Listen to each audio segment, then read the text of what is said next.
नमस्कार। आइए सुनते हैं मुंशी प्रेमचंद की लिखी प्रसिद्ध कहानी लॉटरी। जल्दी से मालदार हो जाने की हवस किसे नहीं होती। उन दिनों जब लॉटरी के टिकट आए तो मेरे दोस्त विक्रम के पिता, चाचा, अम्मा और भाई सभी ने एक एक टिकट खरीद लिया। कौन जाने किसकी तकदीर जोर करे। किसी के नाम आए रुपया रहेगा तो घर में ही, मगर विक्रम को सब्र न हुआ। औरों के नाम रुपए आएंगे तो बहुत होगा, 10-5 हजार उसे मिल जाएंगे। इतने रुपयों में उसका क्या होगा। उसकी जिंदगी में बड़े बड़े मंसूबे थे। पहले तो उसे संपूर्ण जगत की यात्रा करनी थी, एक एक कोने की। पीरू और ब्राजील और टिम्बकट्टू और होनोलुलु, ये सब उसके प्रोग्राम में थे। वह आंधी की तरह महीने 2 महीने उड़कर लौट आने वालों में से न था। वह एक स्थान में कई कई दिन ठहरकर वहाँ के रहन सहन, रीति रिवाज आदि का अध्ययन करना और संसार यात्रा पर एक बृहद ग्रंथ लिखना चाहता था। फिर उसे एक बहुत बड़ा पुस्तकालय बनवाना था जिसमें दुनिया भर की उत्तम रचनाएं जमा की जाएं। पुस्तकालय के लिए वह 2 लाख तक खर्च करने को तैयार था। बंगला, कार और फर्नीचर तो मामूली बातें थी। पिता या चाचा के नाम रुपए आए तो 5 हजार से ज्यादा का डॉल नहीं। अम्मा के नाम आए तो 20 हजार मिल जाएंगे। लेकिन भाई साहब के नाम आ गए तो उससे हाथ ढेला भी न लगेगा। वह आत्माभिमानी था। घर वालों से भी खैरात या पुरस्कार के रूप में कुछ लेने की बात उसे अपमान सी लगती थी। कहा करता था, भाई, किसी के सामने हाथ फैलाने से तो किसी गड्ढे में डूब मरना अच्छा है। जब आदमी अपने लिए संसार में कोई स्थान न निकाल सके तो यहाँ से प्रस्थान कर जाए। वह खुद बेकार था। घर में लॉटरी टिकट के लिए उसे कौन रुपया देगा, और वह मांगे भी तो कैसे। उसने बहुत सोच विचार कर कहा, क्यों न हम तुम साझे में एक टिकट ले लें। तजवीज मुझे भी पसंद आई। मैं उन दिनों स्कूल मास्टर था। 20 रुपया मिलते थे, उसमें बड़ी मुश्किल से गुजर होती थी। 10 रुपये का टिकट खरीदना मेरे लिए सफ़ेद हाथी खरीदना था। हाँ, 1 महीना दूध, घी, जलपान और ऊपर के सारे खर्ची तोड़कर 5 रुपये की गुंजाइश निकल सकती थी। फिर भी डरता था, कहीं से कोई बाले रकम मिल जाए तो कुछ हिम्मत बढ़े। विक्रम ने कहा, कहो तो अपनी अंगूठी बेच डालूं, कह दूंगा उंगली से फिसल पड़ी। अंगूठी 10 रुपये से कम न थी, उसमें पूरा टिकट आ सकता था। अगर कुछ खर्च किए बिना ही टिकट में आधा साझा हुआ जाता है तो क्या बुरा है। सहसा विक्रम फिर बोला, लेकिन भाई, तुम्हें नकद देने पड़ेंगे। मैं 5 रुपये नकद लिए बगैर साझा न करूँगा। अब मुझे औचित्य का ध्यान आ गया। बोला, नहीं दोस्त, यह बुरी बात है। चोरी खुल जाएगी तो शर्मिंदा होना पड़ेगा और तुम्हारे साथ मुझ पर भी डांट पड़ेगी। आखिर यह तय हुआ कि पुरानी किताबें किसी सेकेंड हैंड किताबों की दुकान पर बेच डाली जाएं और उन रुपयों से टिकट लिया जाए। किताबों से ज़्यादा बेजरूरत हमारे पास कोई चीज़ न थी। हम दोनों मैट्रिक पास हुए थे और यह देखकर कि जिन्होंने डिग्रियां ली और आंखें फोड़ी और घर के रुपए बर्बाद किए, वह भी जूतियां चटका रहे हैं, हमने वहीं हॉल्ट कर दिया। मैं स्कूल मास्टर हो गया और विक्रम मटर गश्ती करने लगा। हमारी पुरानी पुस्तकें अब दीमकों के सिवा हमारे किसी काम की न थी। हमसे जितना चाटते बना चाटा, उसका सत्य निकाल लिया। अब चूहे चाटे या दीमक, हमें परवाह न थी। आज हम दोनों ने उन्हें कूड़ेदान से निकाला और झाड़ पहुंचकर एक बड़ा सा गट्ठर बांधा। मास्टर था, किसी बुक सेलर की दुकान पर किताब बेचते हुए झेंपता था। मुझे सभी पहचानते थे, इसलिए यह खिदमत विक्रम के सुपुर्द हुई और वह आधे घंटे में 10 रुपये का एक नोट लिए उछलता कूदता पहुंचा। मैंने उसे इतना प्रसन्न कभी न देखा था। किताबें 40 रुपये से कम की न थी, पर यह 10 रुपया इस वक्त में हमें जैसे पड़े हुए मिले। अब टिकट में आधा साझा होगा, 10 लाख की रकम मिलेगी, 5 लाख मेरे हिस्से में आएंगे, 5 विक्रम के हिस्से में। हम अपने इसी विचार में मग्न थे। मैंने संतोष का भाव दिखाकर कहा, 5 लाख भी कुछ कम नहीं होते जी। विक्रम इतना संतोषी न था, बोला, 5 लाख क्या, हमारे लिए तो इस वक्त 500 भी बहुत है भाई, मगर जिंदगी का प्रोग्राम तो बदलना पड़ गया। मेरी यात्रा वाली स्कीम तो टल नहीं सकती। हाँ, पुस्तकालय गायब हो गया। मैंने आपत्ति की, आखिर यात्रा में तुम 2 लाख से ज्यादा तो न खर्ची करोगे? जी नहीं, उसका बजट है 3.5 लाख का, 7 वर्ष का प्रोग्राम है, 50,000 रुपये साल ही तो हुए। 4,000 महीना कहो, मैं समझता हूँ 2,000 में तुम बड़े आराम से रह सकते हो। विक्रम ने गर्म होकर कहा, मैं शान से रहना चाहता हूँ, भिखारियों की तरह नहीं। 2,000 में तुम शान से रह सकते हो। जब तक आप अपने हिस्से में से 2 लाख मुझे न दे दें, पुस्तकालय न बन सकेगा। कोई जरूरी नहीं कि तुम्हारा पुस्तकालय शहर में बेजोड़ हो, मैं तो बेजोड़ बनवाऊंगा। इसका तुम्हें अख्तियार है, लेकिन मेरे रुपये में से तुम्हें कुछ न मिल सकेगा। मेरी जरूरतें देखो, तुम्हारे घर में काफी जायदाद है, तुम्हारे सिर कोई बोझ नहीं। मेरे सिर तो सारी गृहस्थी का बोझ है। 2 बहनों का विवाह है, 2 भाइयों की शिक्षा है, नया मकान बनवाना है। मैंने तो निश्चय कर लिया है कि सब रुपये सीधे बैंक में जमा कर दूंगा, उसके सूद से काम चलाऊंगा। कुछ ऐसी शर्तें लगा दूंगा कि मेरे बाद भी कोई इस रकम में हाथ न लगा सके। विक्रम ने सहानुभूति के भाव से कहा, हाँ, ऐसी दशा में तुमसे कुछ मांगना अन्याय है। खैर, मैं ही तकलीफ उठा लूंगा, लेकिन बैंक में सूद का दर तो बहुत गिर गया है। हमने कई बैंकों के सूद का दर देखा, स्थायी कोष का भी, सेविंग बैंक का भी। बेशक दर बहुत कम था। 2-2.5 रुपया सैकड़ा ब्याज पर जमा करना व्यर्थ है। क्यों न लेन देन का कारोबार शुरू किया जाए। विक्रम भी यात्रा पर न जाएगा, दोनों के साझे में कोठी चलेगी। जब कुछ धन जमा हो जाएगा तब वह यात्रा करेगा। लेन देन में सूद भी अच्छा मिलेगा और अपना रौब दाब भी रहेगा। हाँ, जब तक अच्छी जमानत न हो, किसी को रुपया न देना चाहिए, चाहे आसामी कितना ही मातबर क्यों न हो। और जमानत पर रुपया दे ही क्यों, जायदाद रेहन लिखकर रुपया देंगे, फिर तो कोई खटका न रहेगा। वह मंजिल भी तय हुई। अब यह प्रश्न उठा कि टिकट पर किसका नाम रहे। विक्रम ने अपना नाम रखने के लिए बड़ा आग्रह किया। अगर उसका नाम न रहा तो वह टिकट ही न लेगा। मैंने कोई उपाय न देखकर मंजूर कर लिया और बिना लिखा पढ़ी के, जिससे आगे चलकर मुझे बड़ी परेशानी हुई। एक एक करके इंतजार के दिन कटने लगे। भोर होते ही हमारी आंखें कैलेंडर पर जाती। मेरा मकान विक्रम के मकान से मिला हुआ था। स्कूल जाने से पहले और स्कूल के आने के बाद हम दोनों साथ बैठकर अपने अपने मंसूबे बांधा करते, और इस तरह साए साए कि कोई सुन न ले। हम अपने टिकट खरीदने का रहस्य छिपाए रखना चाहते थे। यह रहस्य जब सत्य का रूप धारण कर लेगा, उस वक्त लोगों को कितना विस्मय होगा। उस दृश्य का नाटकीय आनंद हम नहीं छोड़ना चाहते थे।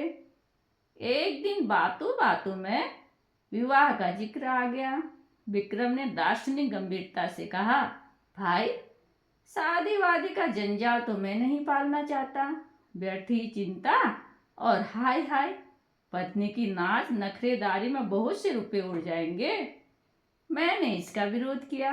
हाँ, यह तो ठीक है, लेकिन जब तक जीवन के सुख दुख का कोई साथी न हो, जीवन का आनंद ही क्या। मैं तो विवाहित जीवन से इतना विरक्त नहीं हूँ।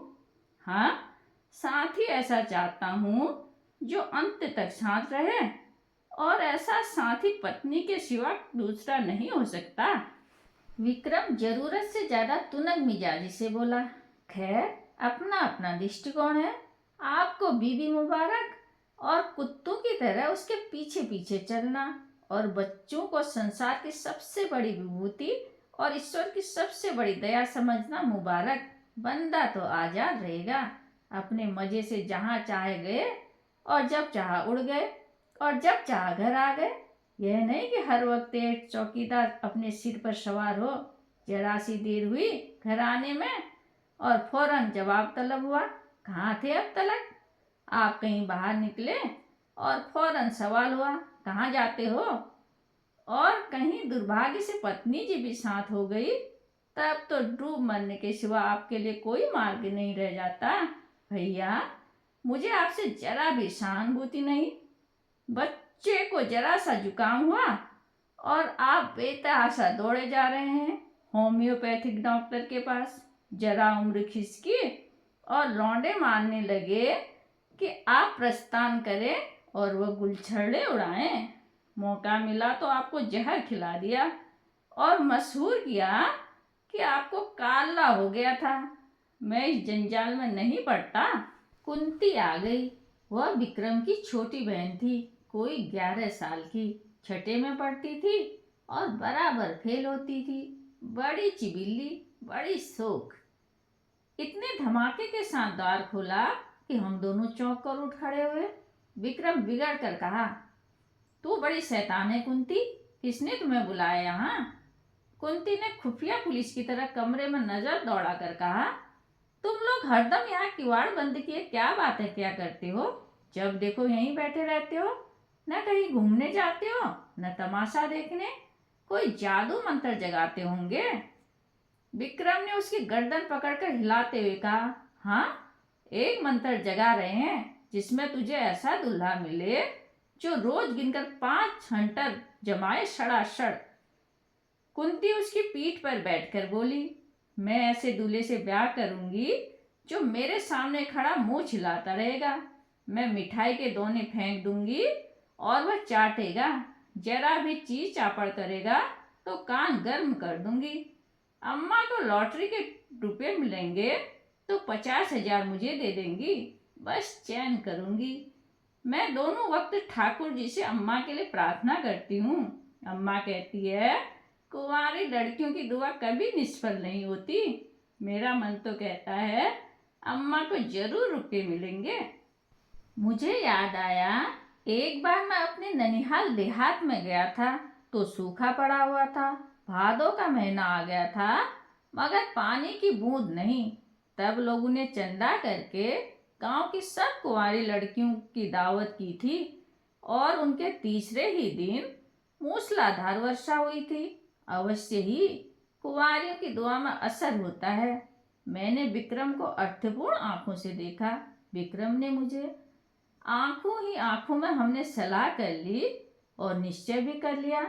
विक्रम ने कुंती से कहा, अच्छा, तुझसे एक बात कहें, किसी से कहेगी तो नहीं?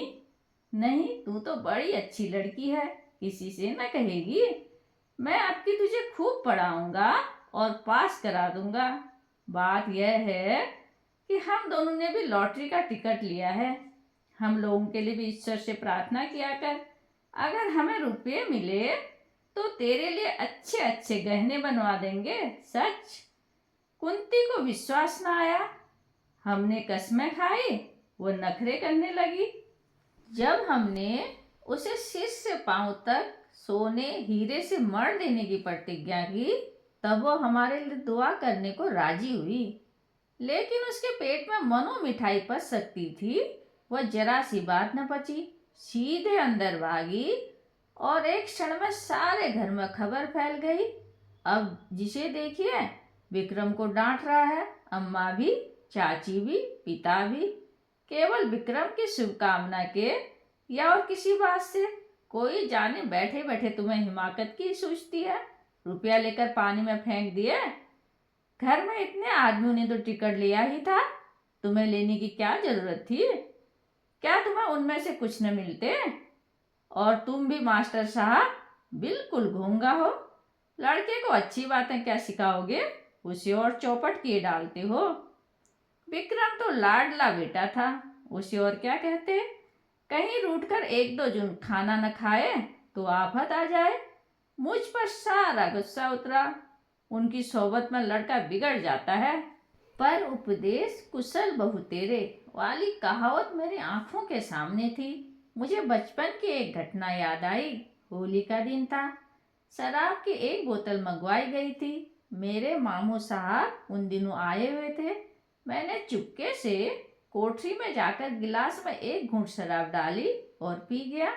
अभी गला जल ही रहा था और आंखें लाल ही थी कि मामू साहब कोठरी में आ गए और मुझे मानो सेंध में गिरफ्तार कर लिया और इतना बिगड़े कि मेरा कलेजा सूख कर छुहारा हो गया। अम्मा ने भी डांटा, पिताजी ने भी डांटा। मुझे आंसू से उनकी क्रोधाग्नि शांत करनी पड़ी और दोपहर ही में मामू साहब नशे से पागल होकर गाने लगे, फिर रोए, फिर अम्मा को गालियां दी, दादा को मना करने पर भी मारने दौड़े और आखिर में कह करके जमीन पर बेसुध पड़े नजर आए। विक्रम के पिता बड़े ठाकुर साहब और चाचा छोटे ठाकुर साहब दोनों जड़वादी थे। पूजा पाठ की हंसी उड़ाने वाले पूरे नास्तिक, मगर अब दोनों बड़े निष्ठावान और ईश्वर भक्त हो गए थे। बड़े ठाकुर साहब प्रातः काल गंगा स्नान करने जाते और मंदिरों के चक्कर लगाते हुए दोपहर को सारी देह में चंदन लपेटे घर लौटते। छोटे ठाकुर घर पर ही गर्म पानी से नहाते और गठिया से ग्रस्त होने पर भी राम नाम लिखकर शुरू कर देते। धूप निकल आने पर पार्क की ओर निकल जाते और चींटियों को आटा खिलाते। शाम होते ही दोनों भाई अपने ठाकुर डाले में जा बैठते और आधी रात तक भगवत कथा तन्मय होकर सुनते। विक्रम के बड़े भाई प्रकाश को साधु महात्माओं पर अधिक विश्वास था। वह मठों और साधुओं के अखाड़ों तथा कुटियों की खाक छानते और माताजी को तो भोर से आधी रात तक स्नान, पूजा और व्रत के सिवा दूसरा काम ही न था। उस उम्र में भी उन्हें श्रृंगार का शौक था, पर आजकल पूरी तपस्विनी बनी हुई थी। लोग नाहक लालसा को बुरा कहते हैं। मैं तो समझता हूँ हमें जो ये भक्ति और निष्ठा और धर्म प्रेम है वह केवल हमारी लालसा, हमारी हवस के कारण। हमारा धर्म स्वार्थ के बल पर टिका हुआ है। हवस मनुष्य के मन और बुद्धि का इतना संस्कार कर सकती है, यह मेरे लिए बिल्कुल नया अनुभव था। हम दोनों भी ज्योतिषियों और पंडितों से कभी कभी प्रश्न करके अपने को कभी दुखी कर लिया करते थे। ज्यों ज्यों लॉटरी का दिन समीप आता जाता था, हमारे चित्त की शांति उड़ती जाती थी। हमेशा उसी और मन टंगा रहता था। मुझे आप अकारण संदेह होने लगा कि कहीं विक्रम मुझे हिस्सा देने से इनकार कर दे तो मैं क्या करूँगा। साफ इनकार कर जाए कि तुमने टिकट में साझा किया ही नहीं, न कोई तहरीर है न कोई दूसरा सबूत। सब कुछ विक्रम की नीयत पर है। उसकी नीयत जरा भी डावाडोल हुई और मेरा काम तमाम। कहीं फरियाद नहीं कर सकता, मुंह तक नहीं खोल सकता। अब अगर कुछ कहूँ भी तो कोई लाभ नहीं। अगर उसकी नीयत में फितूर आ गया है तब तो वह अभी से इनकार कर देगा। अगर नहीं आया है तो इस संदेह से उसे मर्मांतक वेदना होगी। आदमी ऐसा तो नहीं है, मगर भाई दौलत पाकर ईमान सलामत रखना कठिन है। अभी तो रुपये नहीं मिले, इस वक्त ईमानदार बनने में क्या खर्च होता है। परीक्षा का समय तो तब आएगा जब 10 लाख रुपए हाथ में होंगे और अपने अंतःकरण को टटोला। अगर टिकट मेरे नाम होता और मुझे 10 लाख मिल जाते तो क्या मैं आधे रुपए बिना कुछ पूछ लाए विक्रम के हवाले कर देता। कहता तुमने मुझे 5 रुपए उधार दिए थे, उसके 10 ले लो, 100 ले लो और क्या करोगे। मगर नहीं, मुझसे इतनी बेईमानी न होगी।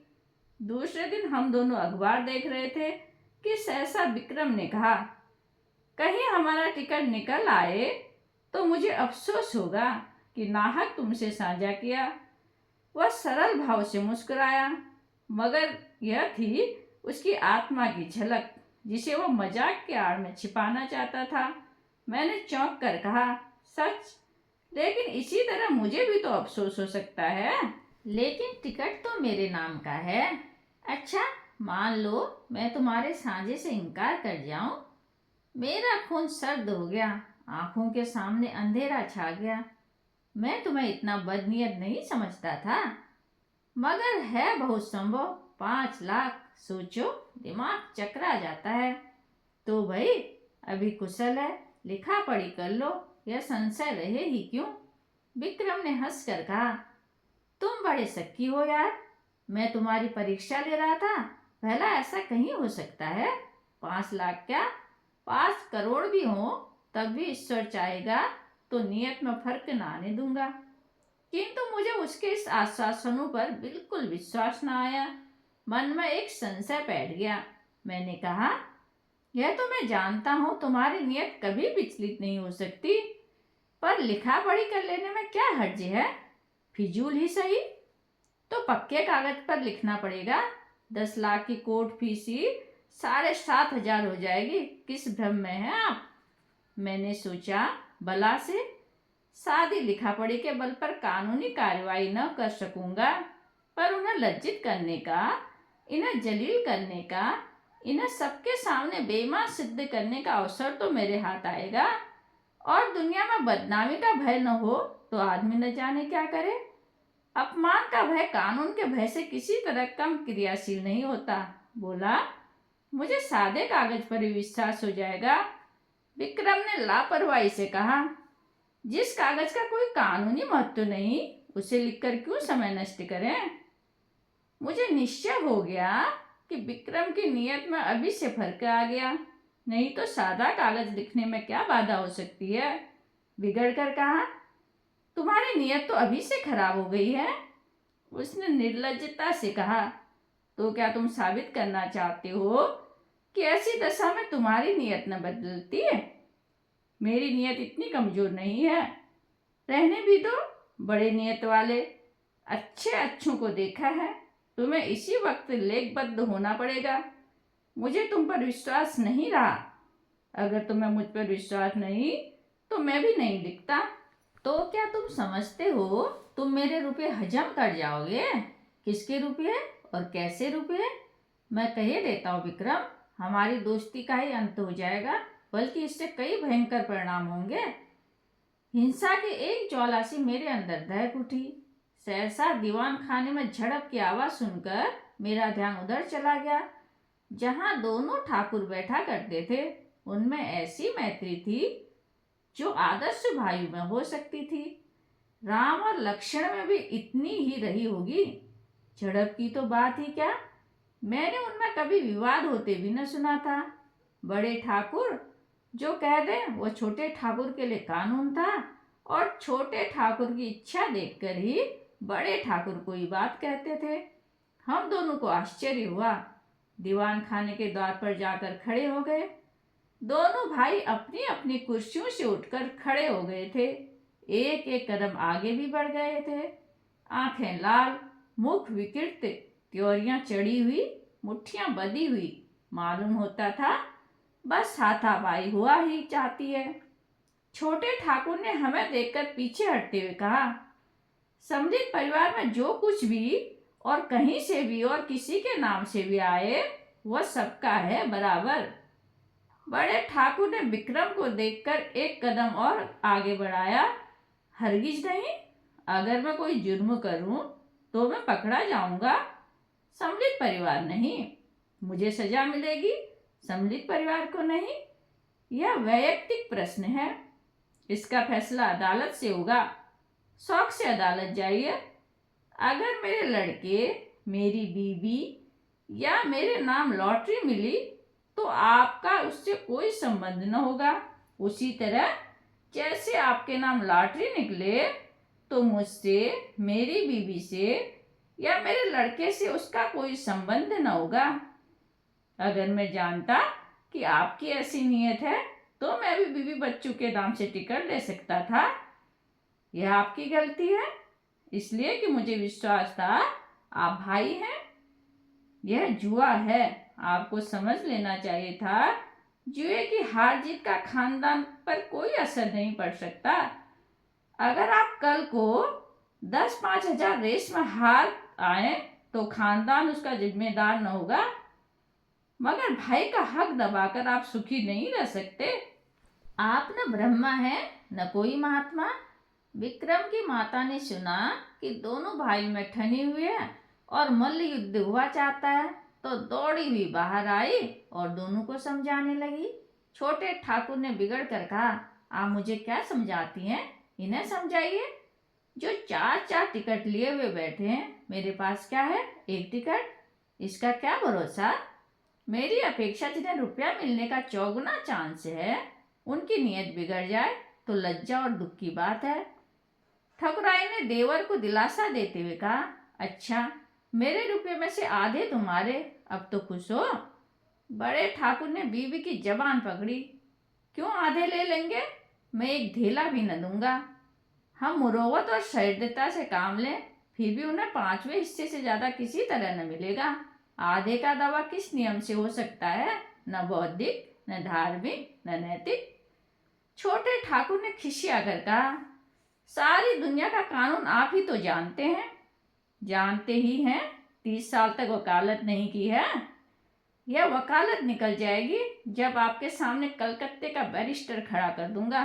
बैरिस्टर की ऐसी तैसी, चाहे वो कलकत्ते का हो या लंदन का, मैं आधा लूंगा, उसी तरह जैसे घर की जायदाद में मेरा आधा है।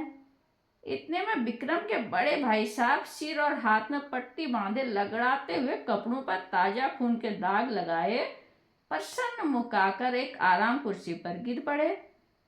बड़े ठाकुर साहब ने घबरा कर पूछा, यह तुम्हारी क्या हालत है जी, यह चोट कैसे लगी, किसी से मारपीट तो नहीं हो गई।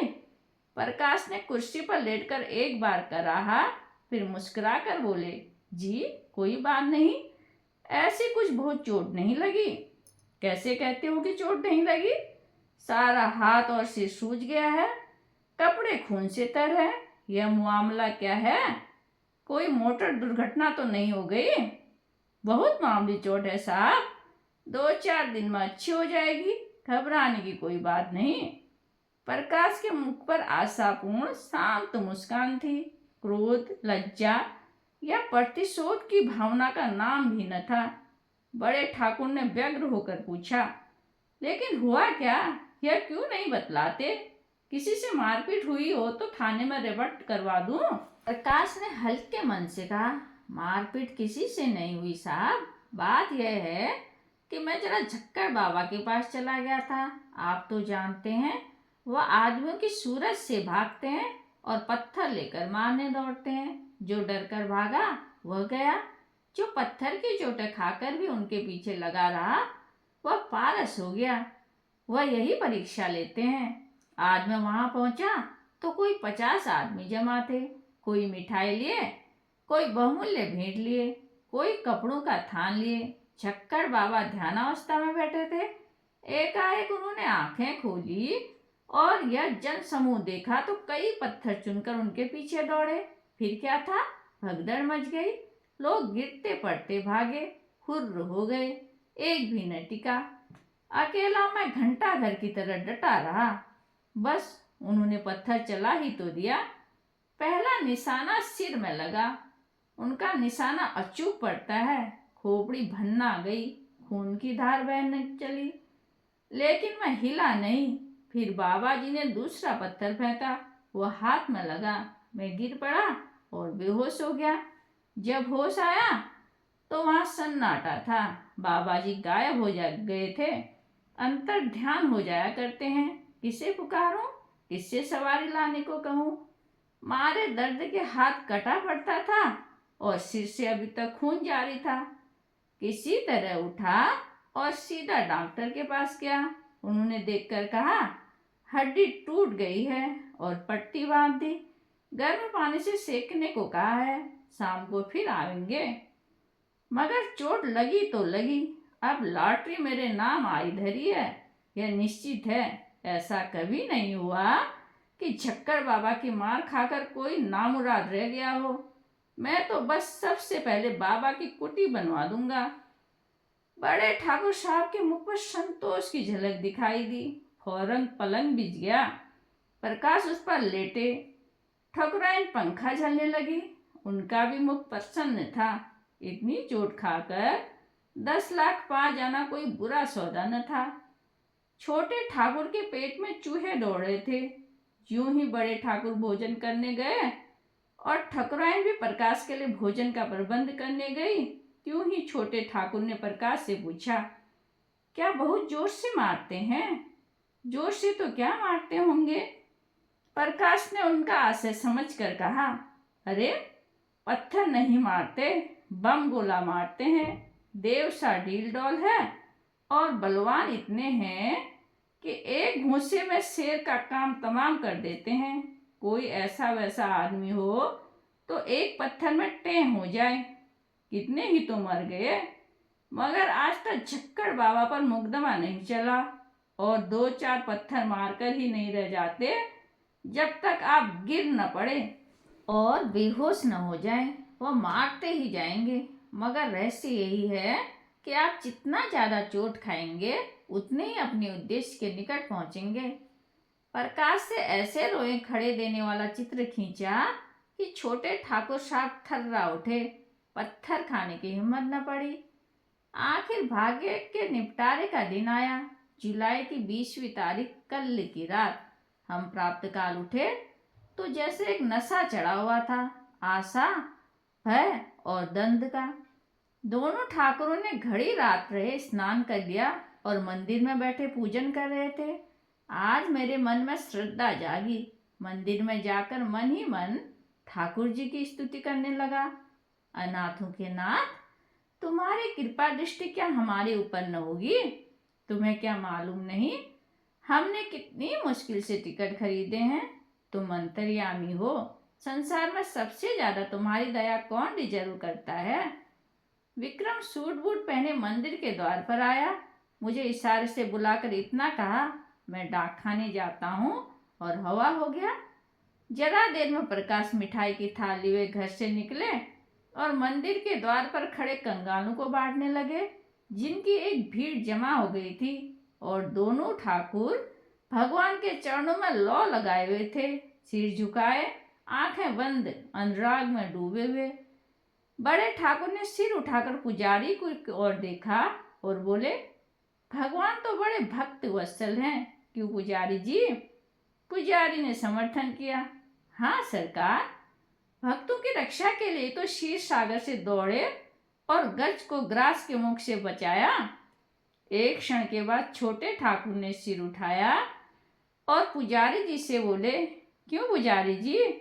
भगवान तो सर्वशक्तिमान है, अंतर्यामी है, सबके दिल का हाल जानते हैं। पुजारी जी ने समर्थन किए, हाँ सरकार, अंतर्यामी न होते तो सबके मन की बात कैसे जान जाते? सबरी का प्रेम देखकर स्वयं उसकी मनोकामना पूरी की। पूजन समाप्त हुआ, आरती हुई। दोनों भाई ने आज ऊंचे स्वर में आरती गाई और बड़े ठाकुर ने 2 रुपये थाल में डाले, छोटे ठाकुर ने 4 रुपये डाले। बड़े ठाकुर ने एक बार कोप दृष्टि से देखा और मुंह फेर लिया। सहसा बड़े ठाकुर ने पुजारी जी से पूछा, तुम्हारा मन क्या कहता है पुजारी जी? पुजारी बोले, सरकार की फतह है। छोटे ठाकुर ने पूछा, और मेरी? पुजारी ने उसी मुस्तैदी से कहा, आपकी भी फतह है। बड़े ठाकुर श्रद्धा से डूबे भजन गाते हुए मंदिर से निकले। प्रभु जी, मैं तो आयो शर्म तिहारी। हाँ प्रभु जी। 1 मिनट में छोटे ठाकुर भी मंदिर से गाते हुए निकले। अब पत राखो मोरी दया निधि, तोरी गति लखी न परे। मैं भी पीछे निकला और जाकर मिठाई बांटने में प्रकाश बाबू की मदद करनी चाहिए, पर उन्होंने थाल हटाकर कहा, आप रहने दीजिए, मैं अभी बांटे डालता हूँ, अब रह ही कितनी गई है। मैं खिसियाकर डाक खाने की तरफ चला कि तभी विक्रम मुस्कुराता हुआ साइकिल पर आ पहुंचा। उसे देखते ही सभी जैसे पागल हो गए। दोनों ठाकुर सामने खड़े थे। दोनों ठाकुर बाज की तरह झपटे। प्रकाश की थाली में थोड़ी सी मिठाई बची रही थी। उसने थाल जमीन पर पटका और दौड़ा, और मैं तो उस उन्माद में विक्रम को गोद में उठा लिया। मगर कोई उससे कुछ पूछता ही नहीं। सभी जय जयकार की हाँक लगा रहे हैं। बड़े ठाकुर ने आकाश की ओर देखकर कहा, बोलो रामचंद्र की जय। छोटे ठाकुर ने छलांग मारी, बोले हनुमान जी की जय। प्रकाश तालियां बजाता हुआ बोला, दुहाई झक्कड़ बाबा की। विक्रम ने जोर से कहका मारा, फिर अलग खड़ा होकर बोला, जिसका नाम आया है उससे 1 लाख लूंगा, बोलो है मंजूर।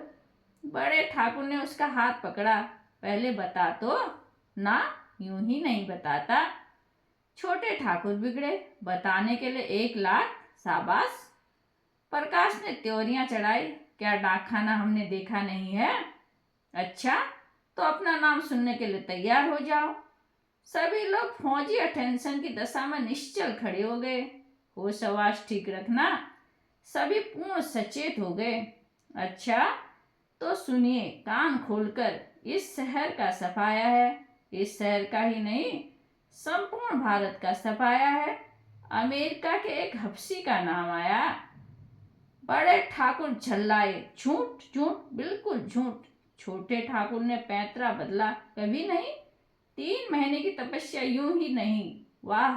प्रकाश ने छाती ठोक कर कहा, यहाँ सिर फुड़वाए और हाथ तुड़वाए बैठे हैं, दिल लगी है। इतने में और 25 आदमी उधर से रोनी सीरत ले निकले। वे बेचारे भी डाक खाने से अपनी किस्मत को क्रोते चले आ रहे थे। मार ले गया, अमेरिका का हफ्सी, अभागा, पिशाच, दुष्ट। अब कैसे किसी को विश्वास न आता। बड़े ठाकुर झल्लाए हुए मंदिर में गए और पुजारी को डिसमिस कर दिया। इसलिए तुम्हें इतने दिनों से पाल रखा है, हराम का माल खाते हो और चैन करते हो। छोटे ठाकुर साहब की तो जैसे कमर टूट गई। 2-3 बार सिर पीटा और वहीं बैठ गए। मगर प्रकाश के क्रोध का पारावार न रहा। उसने अपना मोटा सोंटा लिया और झक्कड़ बाबा की मरम्मत करने चला। माताजी ने केवल इतना कहा, सबू ने बेईमानी की है, मैं कभी मानने की नहीं। हमारे देवता क्या करें, किसी के हाथ से थोड़ी ही छीन लाएंगे। रात को किसी ने खाना नहीं खाया। मैं भी उदास बैठा हुआ था कि विक्रम आकर बोला, चलो होटल में कुछ खा आए, घर में तो चूल्हा नहीं जला। मैंने पूछा, तुम डाक खाने से आए तो बहुत प्रसन्न क्यों थे? उसने कहा, जब मैंने डाक खाने के सामने हजारों की भीड़ देखी तो मुझे अपने लोगों के गधेपन पर हंसी आई। एक शहर में जब इतने आदमी हैं तो सारे हिंदुस्तान में इसके 1000 गुने से कम न होंगे और दुनिया में तो लाखों गुने से भी ज्यादा हो जाएंगे। मैंने आशा का जो एक पर्वत सा खड़ा कर रखा था, एक बारगी इतना छोटा हुआ कि राई बन गया और मुझे हंसी आई।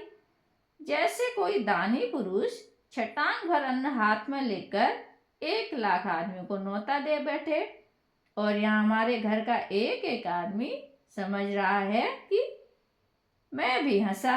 हाँ, बात तो यथार्थ में यही है और हम दोनों लिखा पढ़ी के लिए लड़े मरते थे।